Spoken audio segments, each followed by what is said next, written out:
শুভ সকাল বন্ধুরা, কেমন আছো তোমরা সবাই? আশা করি ভালো আছো, সুস্থ আছো। আমার আরও একটা নতুন ব্লগে তোমাদের সবাইকে জানাই অনেক স্বাগত, অনেক ভালোবাসা জন্য শুরু করছি আজকে আরও একটা নতুন ব্লগ একদমই অন্ধকার থেকে।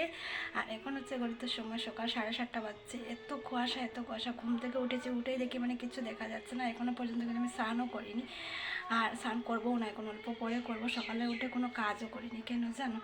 এই তো কালকে রাত্রিবেলা কিন্তু আমরা ঘরে খাইনি, আমাদের একটা জায়গাতে নিমন্ত্রণও ছিল, ওইখানে আমরা সবাই খেয়ে এসেছি।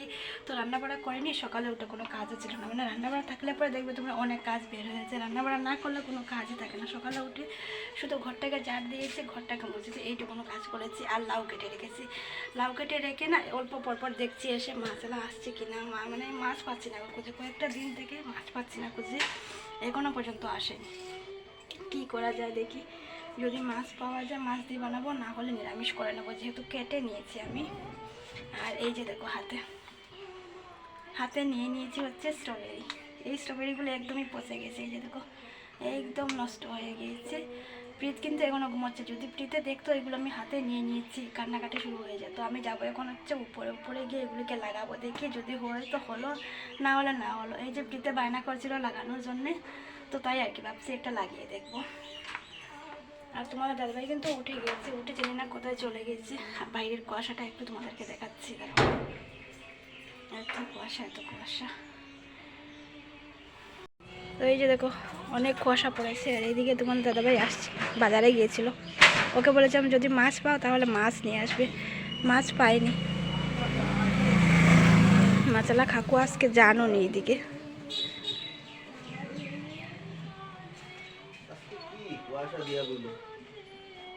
ভেবেছিলাম যে আমি লাগাবো, তারপর তোমাদের দাদাভাইকে দেখে ওকে বললাম চলো আমরা দুজনে উপরে যাব। ও বলছে কেন উপরে যাব? আমি বললাম স্ট্রবেরি গাছ লাগাবো। যেই না আমি বললাম, ও আমাকে কি বলছিল জানো? এই যে ও হচ্ছে একটা বাচ্চা আর তুমি আর একটা বাচ্চা হয়ে গেছো নাকি ওর সাথে সাথে। এই যে স্ট্রবেরিগুলো কি কখনো হয় আমাদের এখানে? কখনো কিন্তু স্ট্রবেরি হয় না। আমি বললাম ওকে, প্রীতে বলেছে লাগানোর জন্য, তুমি একটা লাগিয়ে নাও না, লাগিয়ে নিলে তো কোনো মানে অসুবিধা হয় না, লাগিয়ে নাও। আর ওকে বলছিলাম আমি একটু সুন্দর করে লাগাও, মাটিগুলো একটু সুন্দর করে দেওয়ার। এই মাটিগুলো না এত একটা ভালো নয়, তোমরা দেখেছিলে আগে যে ফুল গাছ লাগিয়েছিলাম, তারপর লঙ্কা গাছ লাগিয়েছিলাম, এই মাটিগুলোর মধ্যেও কিন্তু মরে গিয়েছে। মাটির দোষ আমি বলবো না, এটা হচ্ছে আমাদের দোষ, গাছের দোষ বলতে পারো। দুদিন হয়ে গিয়েছিলো, তারপর আমরা লাগিয়েছিলাম, শুকিয়ে গিয়েছিলো গাছগুলো। তো মাটির দোষ আমি বলবো না, হ্যাঁ অল্প বললাম আর কি, মাটির দোষ অল্পই দিলাম, কারণটা হলো মাটিটাও কিন্তু খুব একটা ভালো না। তো চলো উপর থেকে গাছগুলো লাগিয়ে এসে আমি চলে গেছিলাম হচ্ছে স্নানে। আজকে কিন্তু শ্যাম্পু করেছি অনেক দিন পর, বলতে 4-5 দিন পর কিন্তু আমি আজকে শ্যাম্পু করেছি। আর আজকে যাবো হচ্ছে একটা জায়গাতে। তো এই যে দেখো খাটটাকেও ঠিকঠাক করে নিয়েছি। আর প্রীত পড়তে বসেছিল, পড়তে বসে আবার কোথায় চলেও গেছে, দেখতে পাচ্ছ তোমরা। এই যে দেখো বিস্কুটের ডিবা আছে কিন্তু ঠিকই, কিন্তু বিস্কুট এক টুকরাও খায়নি। আর ওইদিকে তোমাদের দাদাভাই মাছ নিয়ে নিয়েছে, জানি না এখনও দেখিনি, আমি স্নান করে এসে দেখেছি এই যে ঠোঙ্গার মধ্যে মাছ রাখা আছে, এখন গিয়ে দেখবো কী মাছ এনেছে। তো এই যে দেখো লাউগুলিকে কেটে রেখেছিলাম, একটু কালো কালো হয়ে গেছে, অল্প আগে কেটে রেখেছি, তাও আবার কালো হয়ে গেছে। আর এই যে হচ্ছে মাছ, এখনও কিন্তু আমিও দেখিনি কি মাছ এনেছে।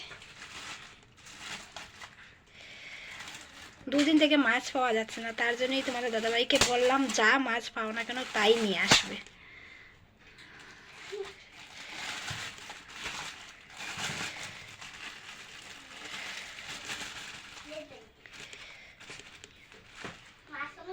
হ্যাঁ কি মাছ গো এটা? আমার মনে হচ্ছে এটা বাউশ মাছ।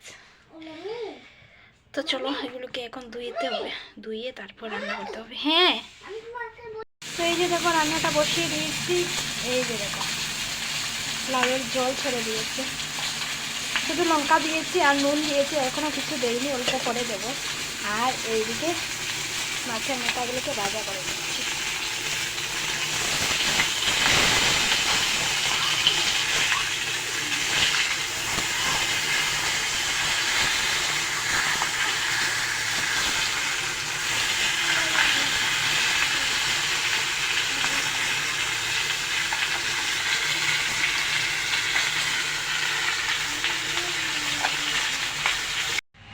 তো এই যে দেখো লাউয়ের তরকারিটা বানিয়ে নিয়েছি, ধনিয়া পাতা আর পাঁচফোড়ন সম্বাস দিয়ে, হলুদ গুঁড়ো জিরে গুঁড়ো দিয়েছি, লঙ্কা গুঁড়ো দেইনি, শুধু কাঁচা লঙ্কা দিয়েছি। আর ভাত এখন বসিয়েছি, ভাত এখনো হচ্ছে। তো চলো সঙ্গে দেখো। আর এই যে দেখো মাছ ভাজা করেছি, এইটা দেখাতে ভুলে গিয়েছিলাম। 3 পিস মাছ আছে এখানে 3 জনের জন্য। আর এখানে আছে হচ্ছে বেগুন দিয়ে আলু দিয়ে একটা ভাজা। মাছের তরকারি যেহেতু বানাইনি, তো তার জন্য ভাবলাম মাছ ভাজা করে নিই। তো রান্নাবাড়া করে প্রীতকে খাওয়ালাম, আমি কিন্তু এখনও খাইনি। আর এখন হয়ে গেছে দুপুর 12:30, মানে বুঝতেই পারছো সকালের খাবার এখনও খাইনি। এই যে তোমাদের দাদাভাই ঘুম থেকে উঠেছে, ওঠার পরে কোথায় যেন চলে গিয়েছে। আর যাওয়ার আগে আমাকে বলেছে যে সেলুনটা যখন খুলবে তখন তুমি আমাকে ফোন করে বলে দেবে, আমি চলে আসবো আর এসে প্রীতকে চুল কাটিয়ে দেবো। এই যে এতক্ষণ ওর জন্য অপেক্ষা করলাম, কিন্তু ও আর আসলো না। আর এখন যেহেতু গড়িতে 12:30 বেজে গেছে, আর অপেক্ষা করা যায় না। আমি কি করলাম, আমি নিজেই নিয়ে আসলাম হচ্ছে প্রীতকে সেলুনে। প্রীতে কিন্তু আজকে ফার্স্ট টাইম সেলুনে চুল কাটছে, জানো। আগে কাটতে চাইছো না, অনেক কান্নাকাটি করতো, কিন্তু আজকে কাটছে। তো এই যে দেখো চুল কেটে স্নান টান করে ভাতও খাওয়া হয়ে গিয়েছে। আর এখন হচ্ছে দুপুর 2টা বাজছে। ভাত খেয়ে এই যে দেখো কি খাচ্ছে। এটা কি গো? এটা হলো কেক। কেক না, কেক না, এটা সোনপাপড়ি। এটা সোনপাপড়ি হলো বাদাম সোনপাপড়ি, জানো। এই যে তোমাদের দাদাভাই প্রীতের জন্য একটা নিয়ে এসেছে। তারপর আমি বললাম প্রীতের জন্য শুধু এনেছো, আমার জন্য কেন আনোনি? তো এই যে দেখো আমার জন্য নিয়ে আসলো এইমাত্র। ভালো লাগছে খেতে? ভালো লাগছে? হ্যাঁ, তোমার কি পাপা? এইভাবে এক আঙ্গুল দিয়ে খেতে হয়, পুরো আঙ্গুলটাই মুখে ঢুকিয়ে দিচ্ছ। এভাবে খেতে হয় না তো। আর এই যে দেখো কি সুন্দর লাগছে পাপাকে চুল কাটার পরে। এই যে দেখো কত সুন্দর লাগছে, একদমই কান্নাকাটি করেনি পাপাটায়। আর আমার খাটের অবস্থা দেখো, খুব খারাপ অবস্থা হয়ে আছে খাটের। পুরোটা দিন না এইভাবেই থাকে। এখন হচ্ছে বিকেল 4টে, অনেকক্ষণ পর তোমাদের সামনে আবার ফিরে আসলাম। আর এই যে দেখো পাশে আছে হচ্ছে আমার একটা বোন, ও আমার ভিডিও করা দেখে খুব হাসাহাসি করছিল। আর পেছন দিকে দেখতে পাচ্ছ দুটো ব্যাগ আছে। আমরা যাচ্ছি কোথায়? আমরা যাচ্ছি হচ্ছে আমাদের কাকা শ্বশুরের ঘরে পুজো আছে, তো তার জন্যই আমাদের হঠাৎ করে প্ল্যানিং হয়েছে যাবার। তো আমরা সবাই মিলে যাচ্ছি। আর এই ব্যাগগুলোকে ঠিকঠাক করতেই কিন্তু আমার অনেকটা সময় লেগে গেছিলো। আর এইখানে আমি না প্রীতকে বলছিলাম প্রীত একটু হাই করে দেও। আর তোমরা দেখতেই পেয়েছো ও এত সুন্দর করে হাই করেছে।